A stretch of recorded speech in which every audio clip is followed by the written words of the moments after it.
Assalamualaikum warahmatullahi wabarakatuh. Berjumpa lagi dengan channel keluarga petani Indramayu, channelnya Wondermayu. Nah, semoga teman-teman pada hari ini masih dalam keadaan sehat walafiat dalam segala aktivitasnya. Nah, oke, kita berjumpa lagi dengan seputar dunia pertanian padi. Nah, kali ini kita akan membahas kenapa petani melakukan pemupukan di usia dini. Sebelumnya buat teman-teman yang belum subscribe channel Keluarga Petani Indramayu, silahkan subscribe. Semoga yang subscribe diberi rezeki melimpah amin. Yes. Nah, tentunya ada beberapa faktor kenapa petani melakukan pemupukan di usia dini. Nah, berikut adalah beberapa faktor kenapa petani melakukan pemupukan di usia di bawah 30 hari setelah tanam. Nah, yang pertama adalah ketika kita menanam padi, kita menggunakan bibit 2 atau 3 bibit per rumpun.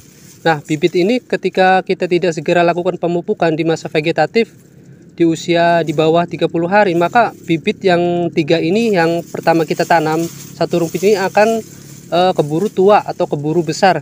Nah, nanti ketika bibit ini keburu besar atau keburu tua, maka anakan yang tumbuh dari samping-sampingnya ini tidak bisa mengejar bibit yang 3 tadi yang pertama ditanam. Makanya kenapa petani kebanyakan melakukan pemupukan di usia 5 hari atau 7 hari. Pemupukan pertama dan pemupukan kedua itu tidak lebih dari 20 hari. Bahkan ada yang 18 atau 17 hari setelah tanam.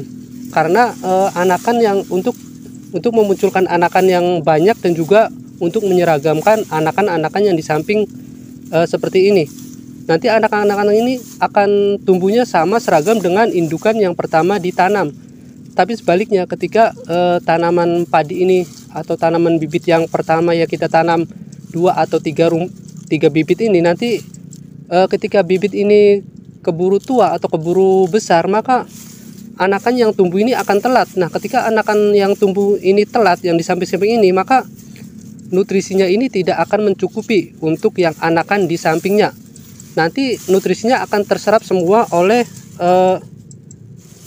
bibit yang pertama yang sudah tumbuh tua yang ada 2 atau 3 rumpun ini. Nah, makanya kenapa petani kebanyakan melakukan pemupukan di usia muda, karena untuk pertama menyeragamkan anakan yang tumbuh supaya seragam semua, dan yang kedua untuk memperbanyak anakan, karena ketika bibit ini sudah tua maka produktivitas anakannya akan sedikit. Makanya kebanyakan petani melakukan pemupukan di usia dini atau masa vegetatif. Nah, kelemahannya dilakukan pemupukan lebih cepat itu adalah nutrisi yang didapat oleh padi ini akan berkurang. Karena apa? Karena nutrisinya itu sudah habis terserap oleh pembentukan anakan yang seperti ini. Nah, solusinya gimana? Solusinya yaitu kita harus melakukan penyemprotan dari atas dengan menggunakan nutrisi yang tinggi fosfat dan juga kalium untuk mencukupi nutrisi ketika masa generatif. Karena nutrisi dari bawah, pupuk yang dari bawah ini sudah habis terserap oleh pembentukan anakan yang ada di tanaman padi ini. Nah, itulah sebabnya kenapa kebanyakan petani melakukan pemupukan yang pertama atau yang kedua itu di usia di bawah 30 hari setelah tanam.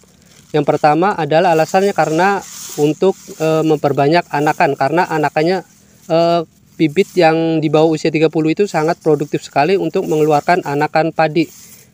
Tetapi sebaliknya ketika usia padinya di atas 30 hari, maka itu sudah tidak produktif lagi untuk menghasilkan anakan padi. Dan yang kedua yaitu untuk menyeragamkan anakan padinya, tumbuhnya supaya seragam seperti ini.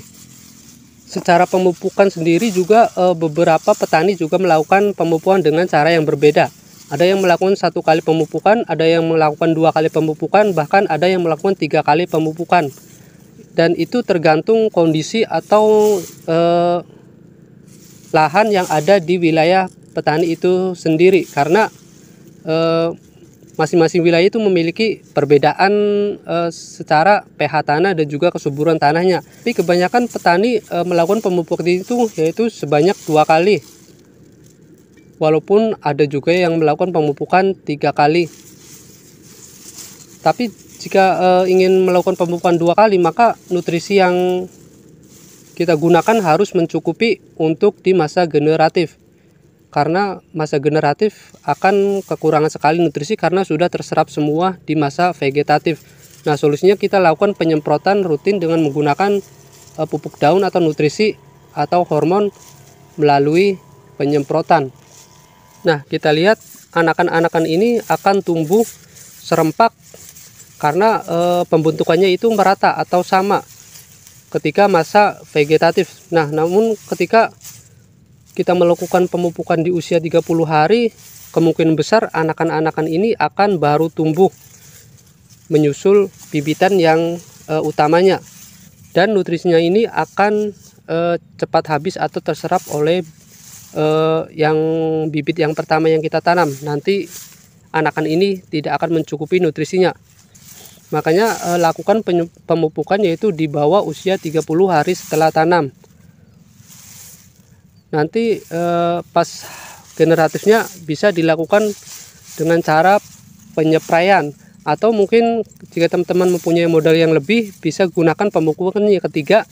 Namun di pemupukan ketiga itu teman-teman harus menggunakan unsur hara yang tinggi fosfat dan kalium. Jangan yang pakai yang ada nitrogennya lagi, karena untuk masa generatif.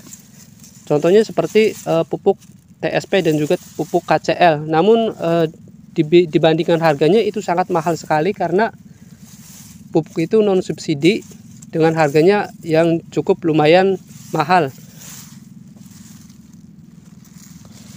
Nah, daripada melakukan pemupukan yang ketiga, maka teman-teman lebih baik menggunakan penyepraian atau penyemprotan dengan menggunakan pupuk daun atau hormon tanaman. Itu juga lumayan untuk mencukupi nutrisi di masa pembentukan malai dan juga untuk pengisian bulirnya. Nah, oke, sekian saja penjelasan tentang alasan kenapa petani kebanyakan melakukan pemupukan yaitu di bawah usia 30 hari setelah tanam. Nah, semoga bermanfaat. Sekian saja. Assalamualaikum warahmatullahi wabarakatuh.